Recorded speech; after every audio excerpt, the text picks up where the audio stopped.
Hello, ladies and gentlemen. This is Claudia Monicelli with another episode of Multiple Voices.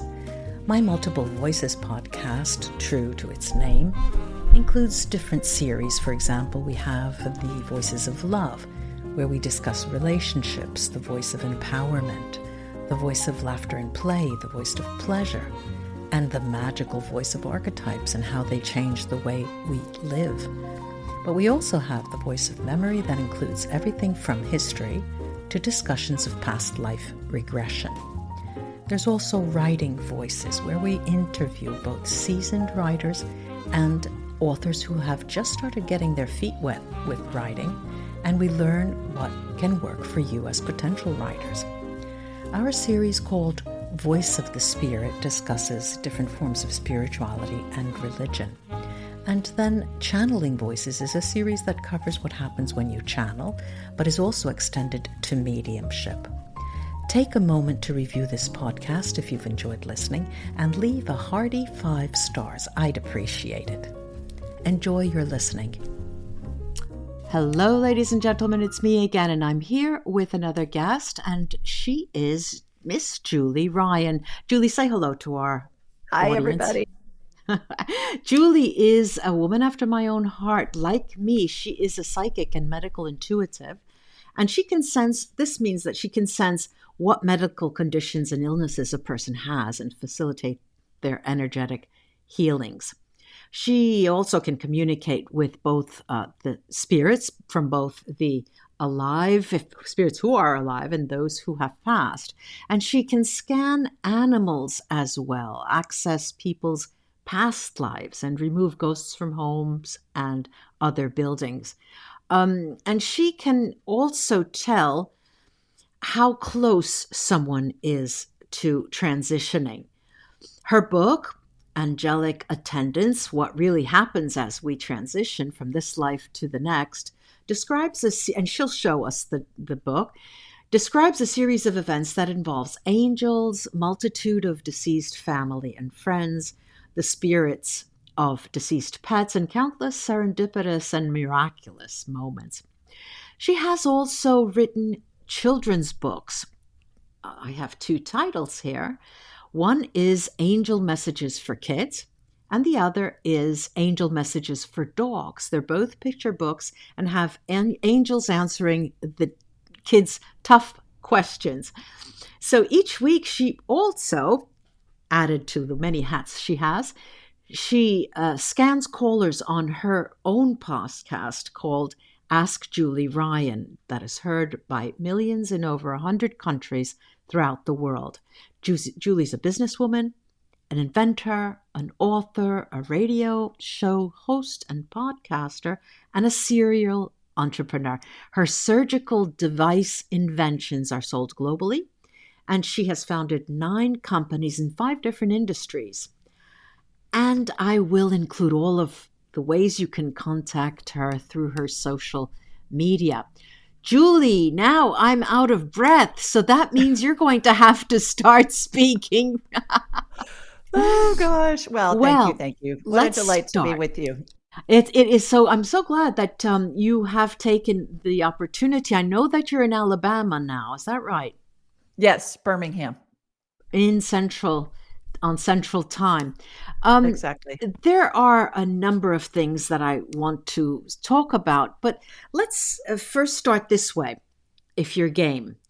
All right, so we have Julie. Julie was born somewhere, okay, and she also grew up somewhere. Looking at you, and I have the benefit of video for those who don't, she is I would have said, a cheerleader in high school, something like that. Someone who dates the captain of the football team or something like that. Julie, what was your high school years like? What were they like? I wasn't a cheerleader. I did not date the captain of the football team. I did date a football player because my brother was one. And so I hung out with him and all of his friends. But grew up in Columbus, Ohio, Claudia, to a very, normal family, I guess. One of 4, second of 4 children, went through 12 years of Catholic schools, graduated from the Ohio State University. Whoa. was in a sorority, went to work. But I graduated from college in 1981. Hmm. And back then there were quotas for women to hire women. So I Oh, was part of that trend where big companies would hire, they had a certain number of women that they would hire. So well, this I is took good. advantage of it. What the I heck? Yeah. thought it was only on paper, so you were one of the No. lucky ones. This is good. Yes, Hmm. yes, they did. And well, I'm assuming I never read my HR file that said, okay, check the box. Yeah, She's yeah. helping the quota. But I started my first company at 25, Hmm. put And myself what through was that college, all about? medical device industry. How I did you was get always in into the that? medical device.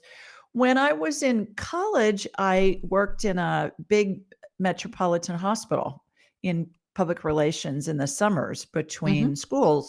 between school years. I went through 12, we had quarters back then. I went through Uh-huh. 12 quarters and I paid all my own college expenses. So I Uh-huh. worked 3 jobs in the Yeah. summer times and worked 2 during the school year, two part-time jobs. So I worked in public relations in a big 600 bed level 1 trauma center Hmm. and really liked working in the medical environment, but knew I didn't want to work in a hospital. I knew I wanted sales. Hmm. And so I went to work for a big hospital supply company called American Hospital Supply, which is now Cardinal Health, Hmm. and went to work for them right out of school and got into the medical business. And I think we're all led to go Yeah, through sure. those Sure. experiences. Sure. And then I started my first company at 25 and actually started 2 at Mm. 25. One was a surgical device that I invented and then licensed to a big global company. And then in future years, I had surgical devices, others that I invented that I manufactured and distributed globally through my Mhm. companies that I Mhm. owned. So, and then I was in the long-term care industry as well. Mm. I It's just always had interesting. my fingers in In medical. the medical field, you were not a Mhm. drug pusher because that would have been pharmaceuticals. So, Right. No, I was hospital supplies. So I yeah. was in the hospital calling on different departments, worked for a great big distributor when I was employed. And then when I started my own companies at 25, then I was primarily in orthopedic surgery, Ah, initially vascular, but then I into see. orthopedic. And all my inventions are all orthopedic surgery Just related. let And me take, they've been on the market for over 30 years. thank goodness. Still Thank are. Still goodness. are. That is a success story, by the way. So let me just take a step back. While you're talking about your college years, you mentioned you were part of a sorority, and that is quite a specific experience that not many people have. Can I ask, what did that bring to you personally? Great question. And now I live in Birmingham, as you mentioned, Birmingham, Alabama, in the Southeast United States. And I'm a volunteer sorority advisor at the University of Hmm. Alabama. And Yeah. there are 450 girls in the chapter from 38 states. The sorority experience, in my opinion, is one of the best leadership training platforms for women because the caliber of the training that these young women get is similar, if not the same, as what corporations do in Hmm. leadership training, big companies. And so when I was in college, was running the recruitment for Uh-huh. 2 years, and I had a huge budget. And then Oh, in the chapter that I was in at Ohio State, we had 110 girls. So in order to put all of a week of these yeah. uh, events and the behind the scenes and all of that was amazing management Yeah. experience for Hmm. me and amazing financial experience for me running a Hmm. budget, overseeing managers that were in the sorority that were running different facets of their recruitment process and all of that. And then it's parlayed into me being an advisor. And I love working with my girls. I've been there for 13 years at the Good. University of Alabama. I go Interesting. over on Monday nights. And then I train the girls on life lessons. I'm going to give a Uh-huh. talk to the whole chapter here in a couple of weeks, Yeah. and I incorporate woo woo and I incorporate presentational skills Yeah.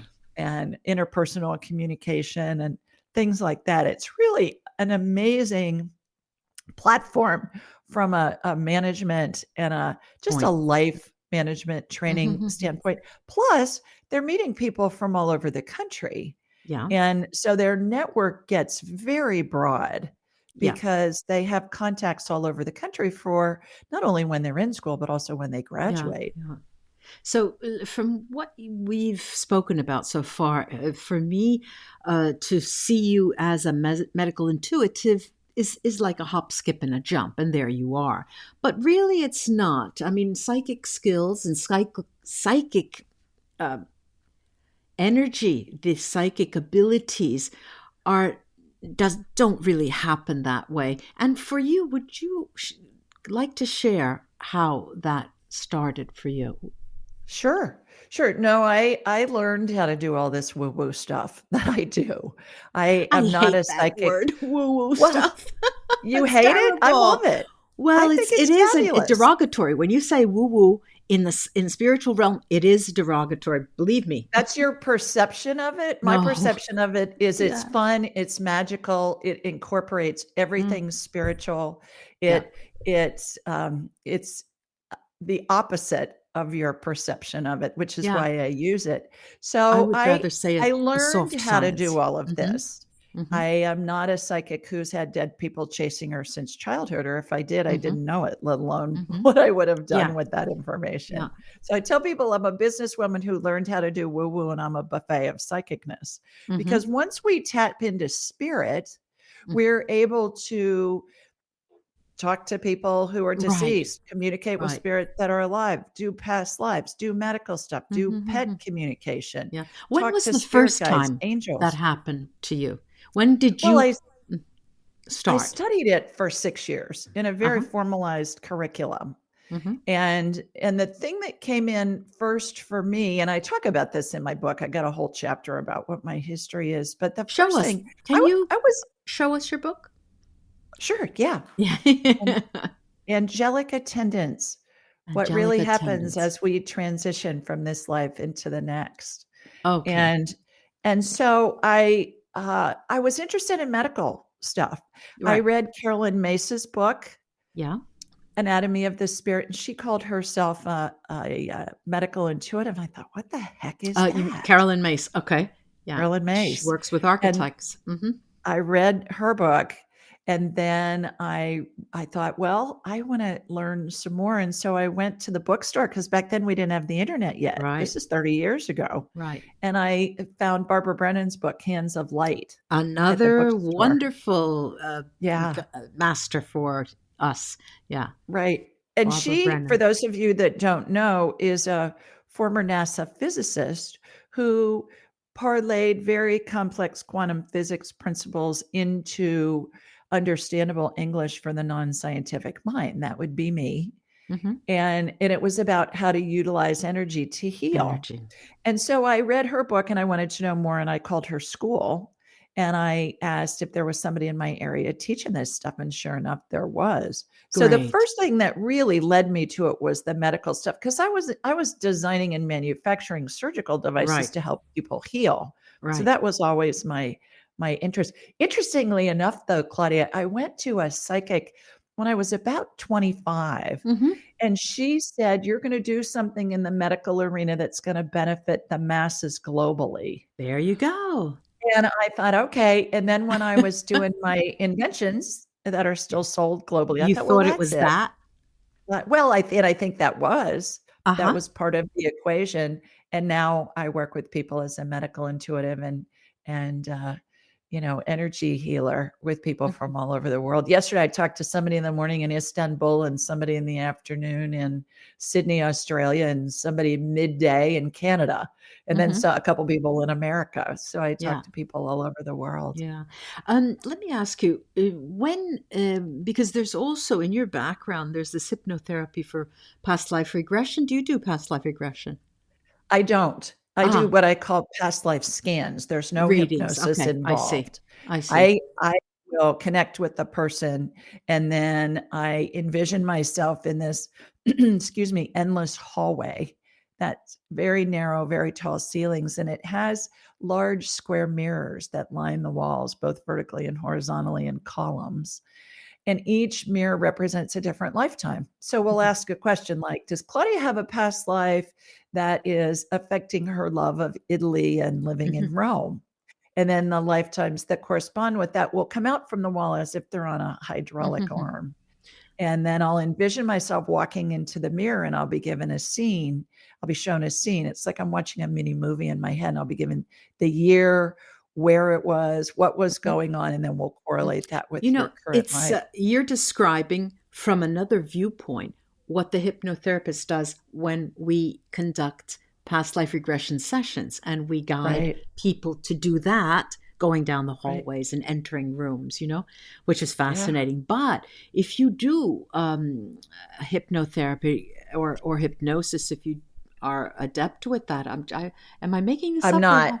I'm not. Oh, I okay, don't then I do made it anything with up that. because you said Yeah. past lives. That's right. And I just took Yeah. it for granted. But I do what I call past life scans. Yes. So that's what I was describing. So Mm-hmm. it's just very fast. It doesn't involve Yeah. hypnotherapy at all. Uh-huh. It's what I Right. perceive from spirit by Mm-hmm. connecting with the person's spirit, what I perceive then. And then oftentimes we can corroborate the information with historical documents. I have endless stories about Mm-hmm. that where we've been able to Yeah. corroborate the information we get with historic documents that are online because the internet makes it so easy. Yeah, it does. It does.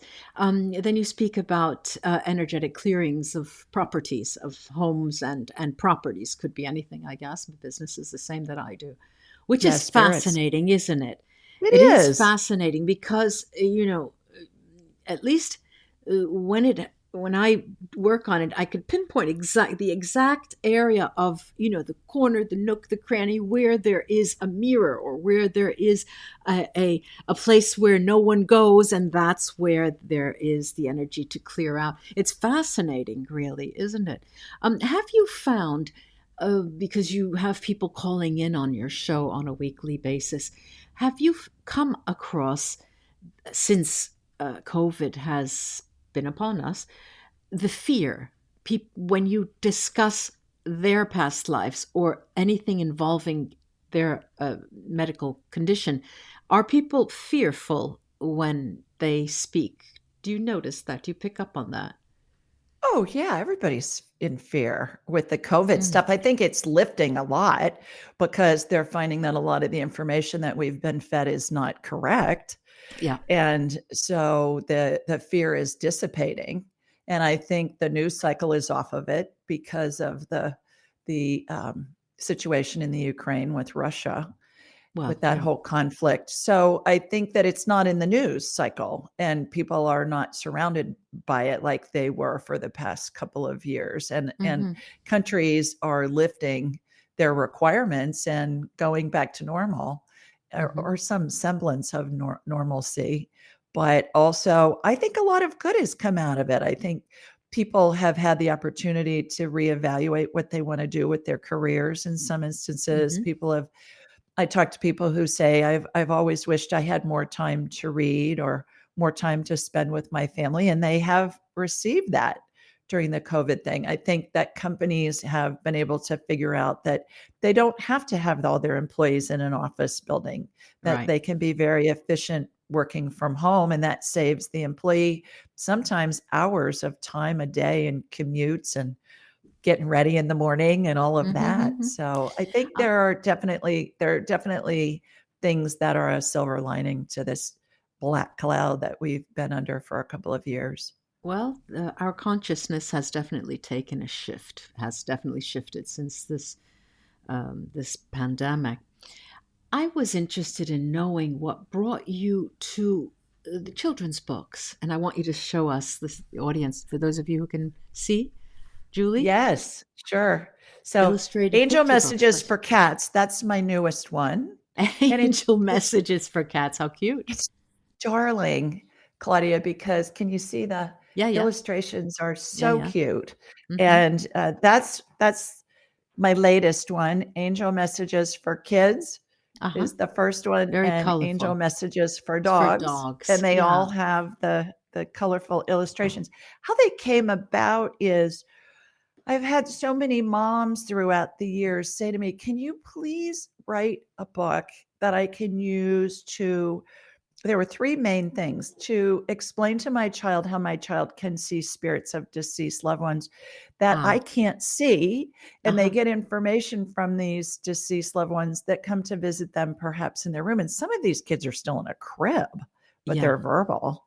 yeah, And how do they know information about my grandfather who's been dead for 20 years and I don't know it? I've got to yeah. check with my family and the information's corroborated, Right. and validated. Number 1. Number 2, how does my child know information about past lives? Hmm.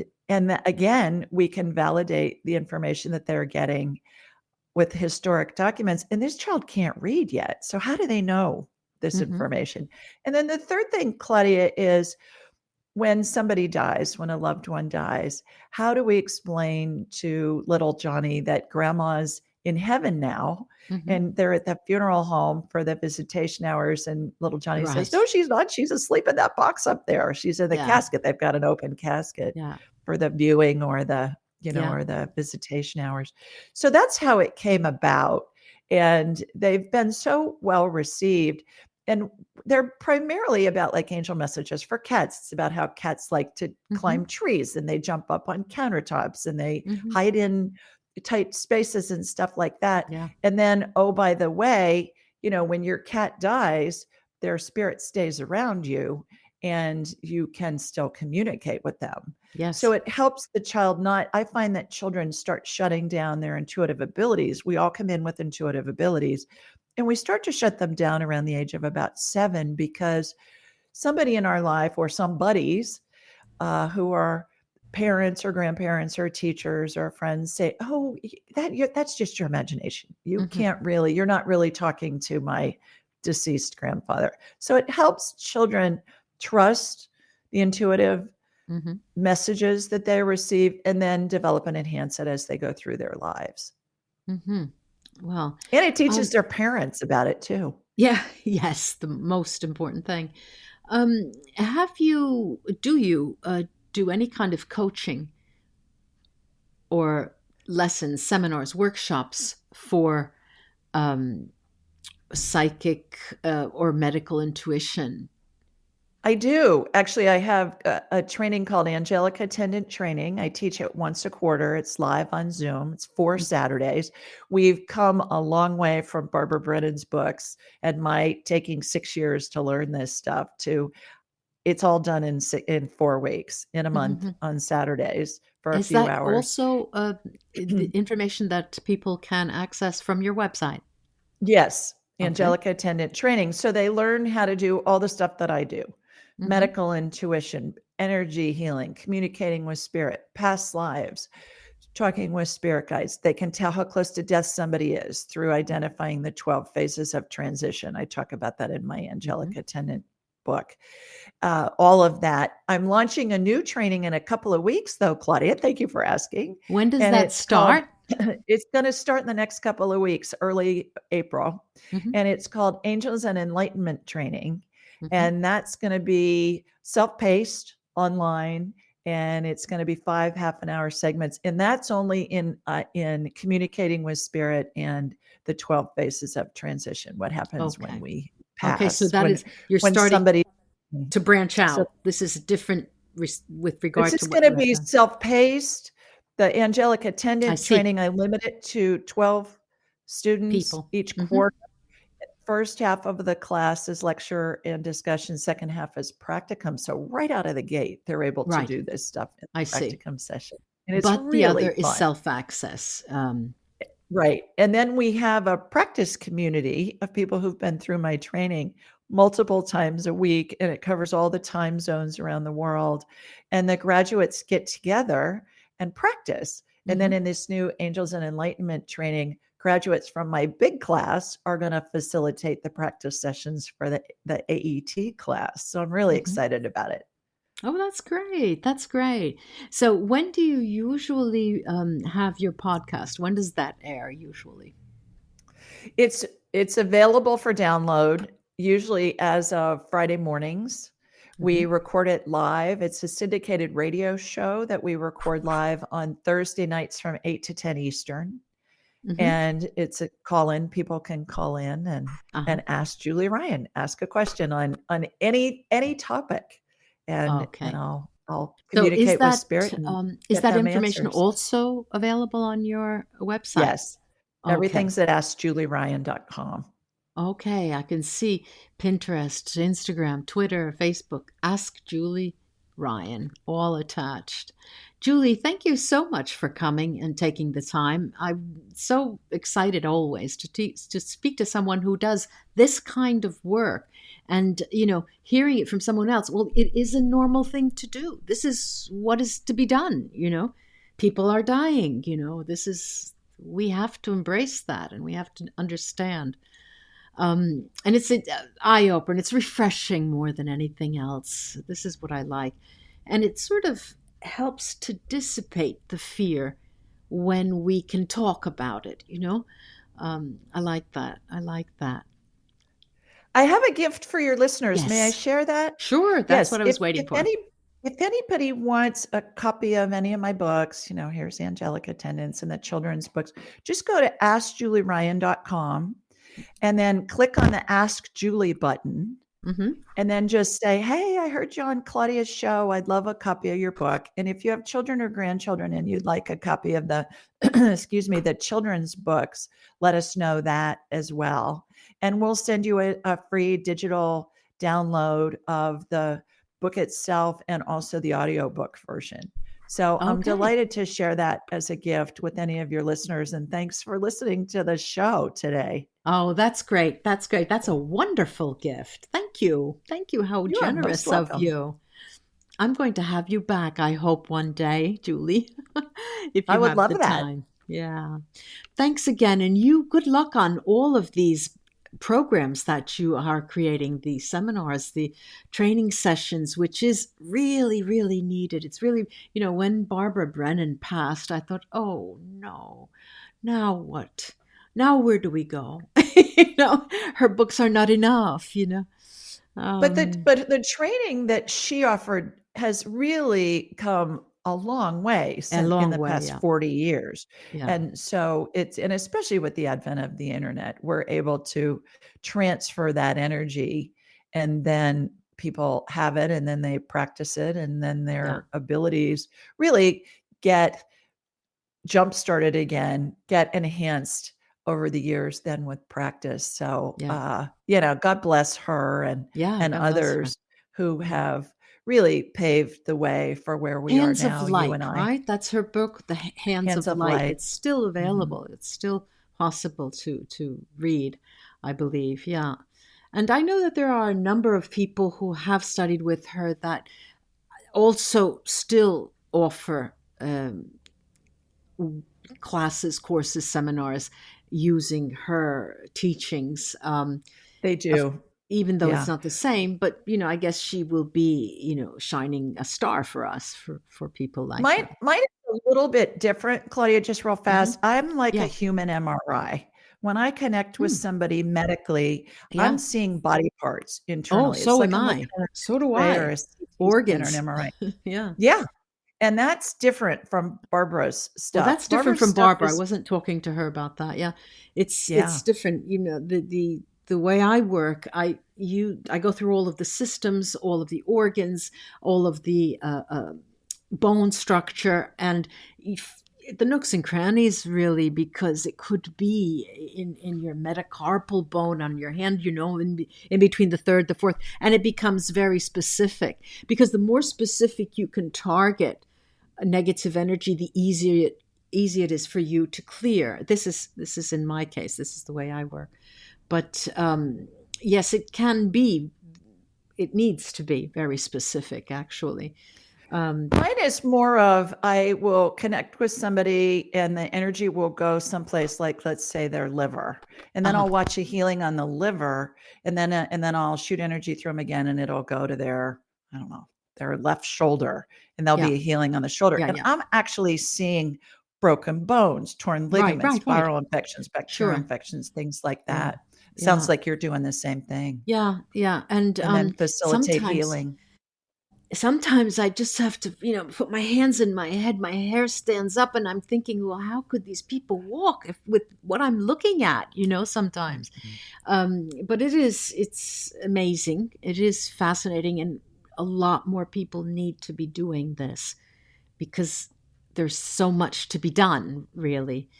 Thank you so much for all of the information you've given us. And I'm sure people listening will flock to your seminars and your online courses. I believe that. Thank you. Thank you for having me. It was a pleasure. Bye-bye, Julie. Bye now.